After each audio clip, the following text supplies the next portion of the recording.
വിജയവഴിയിൽ യാത്ര തുടർന്ന് കേരള ബ്ലാസ്റ്റേഴ്സ് ഇന്ന് നടന്ന Kerala Blasters versus Odisha FC മത്സരത്തിൽ കേരള ബ്ലാസ്റ്റേഴ്സ് ഈ സീസണിലെ തുടർച്ചയായ രണ്ടാമത്തെയും സീസണിലെ തന്നെ മൂന്നാമത്തെയും വിജയം നേടിയിരിക്കുകയാണ്. പുതിയ കോച്ച് വന്നതിന് ശേഷം കേരള ബ്ലാസ്റ്റേഴ്സിൻ്റെ തന്ത്രങ്ങളെല്ലാം അടിമുടി മാറിയിരിക്കുകയാണ്.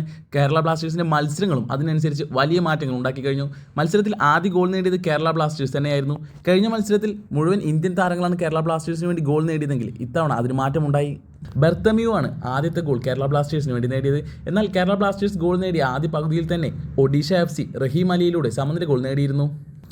എങ്കിലും മത്സരത്തിൻ്റെ ടെമ്പോ വിടാതെ കേരള ബ്ലാസ്റ്റേഴ്സ് അറ്റാക്ക് ചെയ്തും പ്രതിരോധിച്ചും ഒരുപോലെ മത്സരം മുന്നോട്ട് കൊണ്ടുപോയി. പക്ഷേ സമനിലയിലേക്ക് പോകുമെന്ന് വിചാരിച്ചിടത്തു നിന്നാണ് കേരള ബ്ലാസ്റ്റേഴ്സ് ഇഞ്ചുറി ടൈമിൽ ഹെർണാണ്ടസിലൂടെ വിജയ ഗോൾ നേടിയത്. കേരള ബ്ലാസ്റ്റേഴ്സിന് വേണ്ടി മലയാളി താരങ്ങളായിട്ടുള്ള വിപിൻ മോഹനും നിഹാൽ സുധീഷും അജിസലും എല്ലാം ഇന്ന് കളത്തിലുണ്ടായിരുന്നു.